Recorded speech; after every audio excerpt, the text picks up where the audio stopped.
and this is the way it's gonna be? Or you say you walk in there like, no, listen, here's my vision. I understand what you think. And we come together, I want you to feel good about this together with me. Yeah, that's most definitely the way I love for my business to feel. Right. Even when the moves I make, if it's a move that I'm not sure of, I got a team with me. I got Sam with me, I got Sav with me, I got the squad with me. And that's what they for. If I ain't sure, I'm gonna put the call in their hands. What you think? You call it. And let's do it. Is there a quality that you look for in the team members that it's all the same quality because it's a reflection of you? Yeah. And what would those qualities be? You gotta work harder than me. Gotta work harder than you. Yeah. But you work pretty hard. You're pretty tired right now. I work pretty hard. I've been up all day, you know what I'm saying? I'm going pretty hard. I don't wanna hear you telling me how hungry you are. I don't wanna hear none of that. I don't wanna hear none of that. Tell me how big you want your house to be. And how nice you want your mama to be taken care of.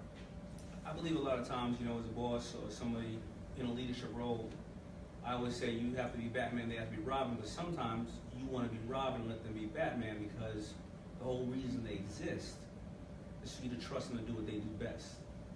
Do you agree? Do you not agree? How often do you use that theory? I think when the time right, I'm gonna let my family shine anytime the time is appropriate.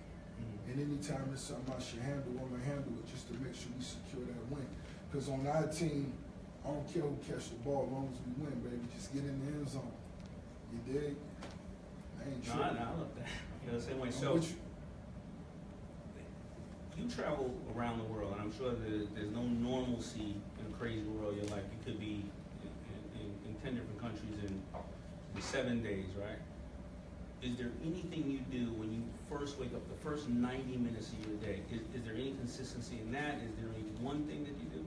Yeah, most definitely. I get up in the morning, I say a prayer. I'm saying I usually light up a cigar. I'm saying I usually sit on the toilet and think about big money. And then, from there it's like everything just get clear. All my numbers start popping up. And really, something that I retweet myself is leave no business unfinished today. Let's not leave no business unfinished. If it's something you should do, don't leave it on your heart. You know what I'm saying? Let's get it out the way. It's usually a 30-second phone call anyway. And it doesn't mean, when you say business, it could be a personal situation. It could be anything. How long, including sitting on the bowl with the cigar, right. Is that your form of meditation? That could be. That could be a part of the morning, because in the morning I be moving around. When I wake up in the morning, that's when I'm usually the most active. Right. That's when because I'm usually up early in the morning, 6 in the morning, 5 in the morning. But someone like you was up 6 in the morning. A lot of times, tonight we were just talking. Today we were talking, and you're gonna have to be at a club, right? Right. A lot of times you're gonna go to the studio. Right. You're getting home at 3 o'clock. 3, 4, 5. And are you still trying to get up at 6, or you try to adjust accordingly? It's a habit for me. You get up at 6 no matter what? It's a good chance. It's a good chance, and even if I went back to sleep, I would get up anyway, just because my body is used to that. That's half of the reason why I suffered from seizures, because I went to sleep. I didn't have just like normal grandma seizures. The ones I had was, just based off me not having enough energy. Like, my body just like saying, I'm chill. Was it that you were unable to sleep because of a system, or was that you were just are just so hungry you can't stop? That's what I feel it was, because it's a habit I created on top of the world, not one that I created when with pressure on me. It's a habit I created when I could set so it didn't happen before any pace I want. I could set any pace, but it's just a pace of me. Let's go. So prior to whatever you or me or people may deem a success, you didn't have that issue when you got to the point where the pressure was on and or you were on top, right. Or people could see you on top. That's when you self-inflicted the lack of sleep. Right. That's when I really just Why? The condition had began long before that. That was just the way I recorded. you know, when I went in the studio, I recorded for 3 people, not just myself. I would want to write a song for a female, a dude, and 2 for myself. So one night in the studio for me would probably be 2 for somebody else. That's why I was always highly productive. But most people would think that after a certain level of acknowledgement of success, you're supposed to take it easy. What's the reason for, you know, my putting yourself case, through that? well, my case, it was strictly out of the love. It wasn't no pain. It wasn't no pain. I mean, if you gave me a heads up before I had a seizure, I may have took a few naps or some shit, right. but it wasn't, it was just, you know, me, you know, coming up with new things, me trying new things, me wanting to see my homies successful now, not just myself, but French Montana and Meek Mill, Gunplay, or, you know, whatever it is, and that's exciting to me, the new music, and it's not labeled to me. I'm not in the studio like, yo, I want to go home. Nah, I'm in the studio, you know what I'm saying? And that's just how I excite myself. And so that's what created my situation. What do you think are some of the biggest mistakes that you've seen artists make to the point where they aren't where they used to be? I mean, drug abuse. That gotta be number 1. But, you know, some people would say that it comes with maybe a lonely life on the road, or imagination. Hey, that's your opinion to make. You know what I'm saying? But as far as me seeing, you know, people that I once looked up to, or dudes even younger than me, or, you know, you know what I mean? Stay on your money. Let's get to the money. With so many people around you, you know, I've seen a lot of people in the music industry and the acting industry. A lot of people are insecure, and the people around them are so in fear of their job that they feel they have to clap at everything, laugh at everything, and things of that nature. Is there a vetting process? Because I'm sure that you've seen it already. You see it. You have to see it, right? Right. How do you know that when you have a yes man or yes woman around you, and how do you know when you don't? I mean, that's something that everybody have to decide themselves. You know what I mean? Because, you know, I depend on, you know, my loved ones. I depend on the ones that was down with me since, you know what I'm saying? We none of us ain't had nothing. Right. You know what I'm saying? And if need be, we all can say whatever it is we need to say. You know what I mean? I'm a boss because of who I am, not because of the position in there. You know what I mean? Right. So if I was cutting grasses, I would have been the boss, head, yard man. Then you know what I'm saying? They would have had respect for me. You know what I'm saying? And that's just the way I am. So I keep my squad around me, my family around me, and the way we move, you know, there's no need to bite your tongue. Whatever you feel going better the squad, say it. Anything that's other than that, you can keep to yourself. But if it's going to better the team or put the homies in a better position, say it. And if we're going to challenge it, I'm going to challenge it. And if not, I'll just do it. I'm with that. I'm with what homie with. Now, let's talk about putting out 9 albums and putting out all the other artists and working all the artists. That's a massive amount of time it takes to go on the road and tour and things of that nature. But you have business endeavors, right? So let's talk about, was it Wingstop? Wingstop. How many Wingstops do you have? Right? Oh man, I'm not even sure right now. I ain't being funny. No, so it's a franchise, right? So yeah. How do you manage to, first of all, why did you decide to go out in that field, right? And invest in those things? And how do you run that operation? You have somebody working for you? Right. So tell me a little bit about that whole process. But you know, once I started getting money, I never, I got to a certain point where I didn't worry about myself no more. It was, okay, my mom, my sister, I got to do something for, you know, the team. And I felt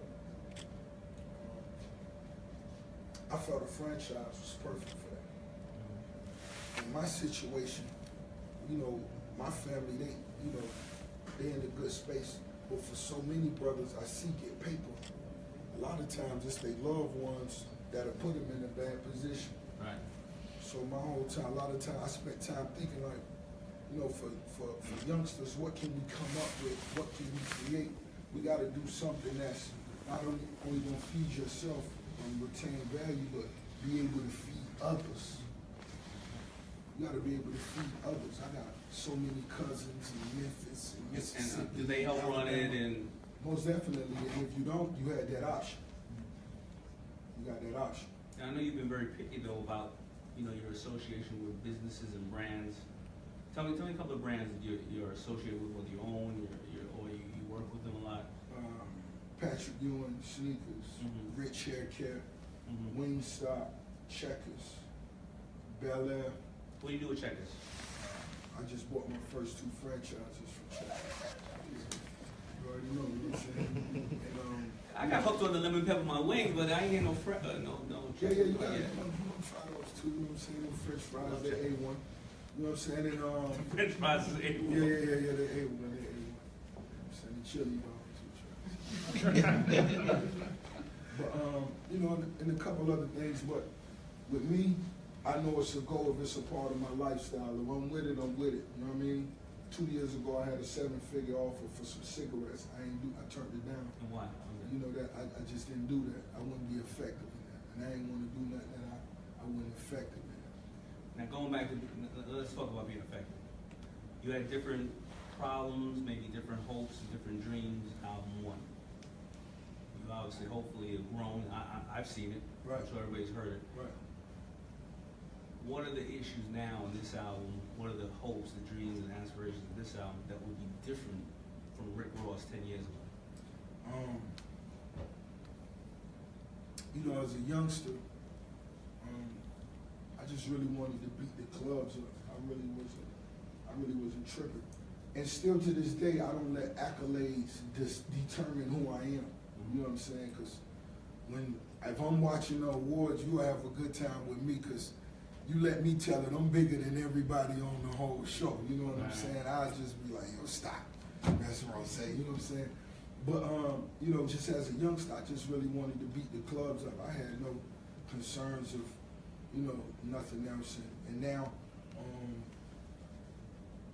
even though I always put together well-balanced projects, even now I feel like what Rather You Than Me is, this should be something unique. This should be different. It should be recognized for, you know, just being the highest level. You know, me just doing different things, different directions. And to speak about different, you know, we're looking and we're gonna run some of the beautiful art on here. You know, did a collaboration. You've done a collaboration with, I mean, everybody on the planet when it comes to music. Collaborated with Mr. Brainwash. Right. And I'm gonna look at some of these images because it's different. All right. So some of these things up there. Mr. Brainwash was right there. The homie, he told me last night, we took photos for 2 days straight. He told me he took a total of 8,000 photos. You got them coming, D? D. I want to just run them a little bit.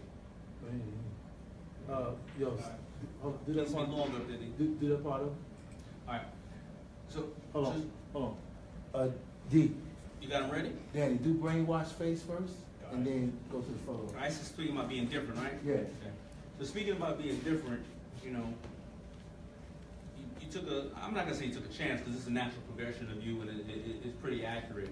But you know, you did a collaboration with Mr. Brainwash, who's a really amazing artist, and I mean, got some shots right there. And you've done it with every other music artist, but what inspired you to be different and do this these imagery with Mr. Brainwash here? So we're gonna take a look at it right now. You know, I felt that was a natural Now, evolution. Mr. Brainwash, if Yeah. people don't know, I mean, Talented Mr. Brainwash, I just felt that was natural. Going from me, taking photos, me being photographed by Terry Richardson, being on the cover of the Rolling Stone. You know, what's next? I felt like, you know, venturing into art. Right. So I met the homie and, you know, we stayed in contact. We started building a relationship, talking about different things, doing different things. That's hot. So, you know, the team over at Epic Records, we just brought that whole art gallery alive where we could just play the records, show the photographs, flash some images, put the art against the wall. You know, just take them back to the essence. That's beautiful. I want to talk about where Rick Ross is going to be in 20, 30 years. Nothing to do with music. Where do you see yourself? Or do you live and envision yourself in 30 years from now? Do you live today and say, I'm going to make the best of the day? What is your vision for 30 years? Okay, 30 years, if I'm in the U.S., I'm in Vail, Colorado. Doing what? Smoking. Hiking and fishing. But I being, got a young lady reading me a few chapters next to the creek. how do you go from being somebody who